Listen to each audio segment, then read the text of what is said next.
Bismillaahi Raxmaani Raxiim. Kulanti wacan oo wanaagsan daawadayaashana ku soo dhawaada barnaamijkan falanqaynta fiidnimo.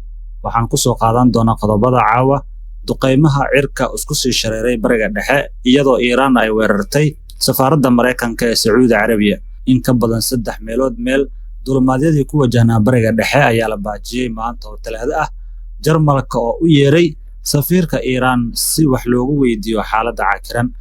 Isu taga Imaaraadka Carabta oo sheegay inuu ka hortagay boqolaal gantaalo iyo diyaarado aan duuliyaal lahayn ee drones oo lagu soo weeraray.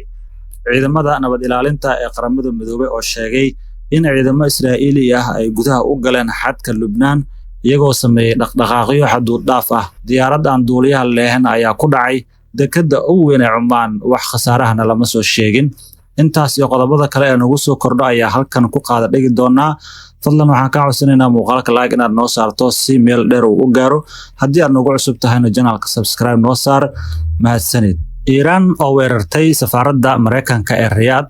Waa berigii hore ee maanta Iiraan ayaa diyaarad aan duuliyaal lahayn drone ku garaacday safaaradda Mareykanka ee caasimadda Sacuudi Carabiya ee Riyadh, iyadoo weli ay sii waday weeraro ka dhan ah gobolo kala duwan oo gobolka ah. Caasimadda Iiraan ee Tehran habeenkii oo dhan waxaa ka dhacay qaraxyo isdaba joog ah, iyadoo Mareykanka iyo Israa'iilna duqeymo cirka ah ay ku hayeen dalkaasi. Iiraan iyo xulafadeeda iyaguna weeraro rogaal celin ah ay ku qaadeen Israa'iil, dalalka Khaliijka iyo xarumaha muhiimka u ah wax soo saarka shidaalka iyo gaaska dabiiciga ah ee dunida. Colaadda oo ku sii fiday Lubnaan. Dagaalku wuxuu gaaray Lubnaan halkaas oo kooxo hubeysan Xisbullah oo Iiraan taageerto ay Isniintii gantaalo ku rideen Israa'iil, taas oo keentay in Israa'iil jawaab degdeg ah bixiso. Ciidamada Israa'iil ayaa sheegay in ay ciidamo dheeraad ah u direen koonfurta Lubnaan iyagoo qabsaday meelo istiraatiiji oo ku dhow xadka. Wakaaladda wararka qaranka Lubnaan ayaa dhankeeda sheegtay in ciidanka Lubnaan ay ka guurayaan qaar ka mid ah fariisamahoodii ka tirsanaa xadka. Waxyaabaha muhiimka ah ee la ogaaday: muwaadiniinta Mareykanka oo lagu booriyay in ay baxaan. Wasaaradda arrimaha dibadda ee Mareykanka ayaa bilowday daadgureen shaqaalaha aan degdega ahayn iyo qoysaskooda oo ku sugan 6 dal oo ay ku jirto Imaaraadka Carabta. Dalalka kale waa Baxreen, Ciraaq, Urdun, Kuwait iyo Qatar. Imaaraadka oo mar loo arkayay meelo nabdoon ayaa hadda si toos ah ugu lug yeeshay dagaalka. Dulmaadyo la baajiyay ku dhawaad 1900 oo ka mid ah 5450 ee duulimaad oo ku wajahnaa bariga dhexe ayaa la baajiyay, sida ay sheegtay shirkadda falanqeysa duulimaadyada. Jarmalka oo u yeeray safiirka Iiraan.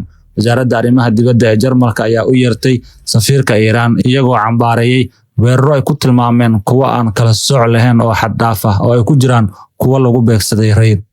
Imaaraadkana waxay sheegeen in boqolaal gantaal iyo drone ay ka hortageen.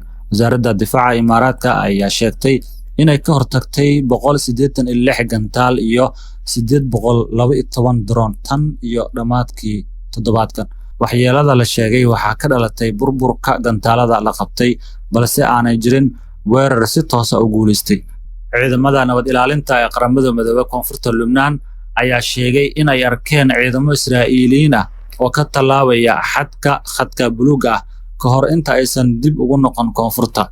Waxay sidoo kale diiwaangeliyeen 10 gantaal iyo boqolaal rasaas isdhaafsi ah. Drone ku dhacday dekedda ugu weyn Cumaan. Diyaarad drone ah ayaa ku dhacday dekedda Salalah ee Cumaan. 2 drone ayaa sidoo kale la soo riday gobolka Dhofar.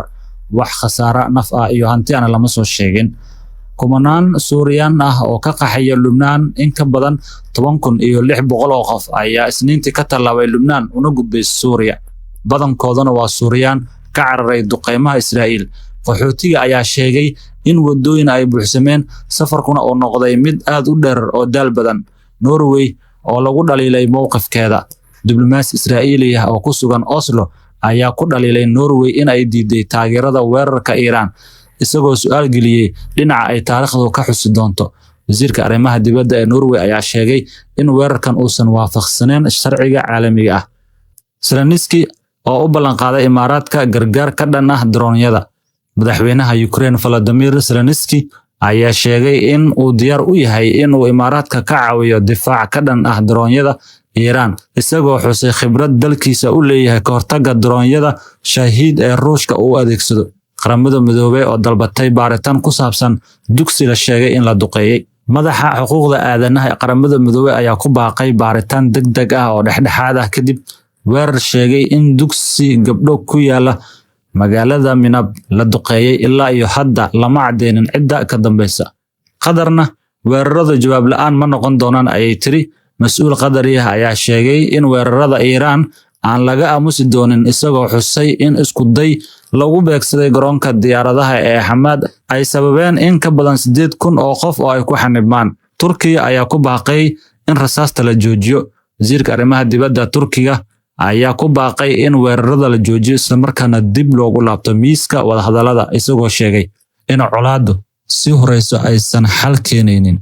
Haddii aan fiirino dhanka iyo Talyaaniga wuxuu diyaariyay duulimaadyo daadgureen ah. Dowladda Talyaaniga ayaa diyaarisay dhowr duulimaad oo muwaadiniinteeda ku soo celinayso Roma iyo Milan, iyadoo ku dadaalaysa in ay ka daadgurayso bariga dhexe. Ugu dambeyntii, Trump oo isku dayay in uu sharciyeeyo dagaalka Iiraan, balse ujeedooyinku marba dhinac ay u leexleexinayaan. Madaxweynaha Mareykanka Donald Trump ayaa Isniintii isku dayay in uu difaaco una sharciyeeyo dagaal ballaaran oo aan xad iyo waqti cayiman lahayn oo ka dhanna Iiraan. Wuxuu bixiyay hadalladiisa ugu faahfaahsanaa tan iyo markii howlgalkaasi uu bilowday dhammaadkii toddobaadka, iyadoo ujeedooyinka iyo muddada la sheegay ay marba isbedelayeen.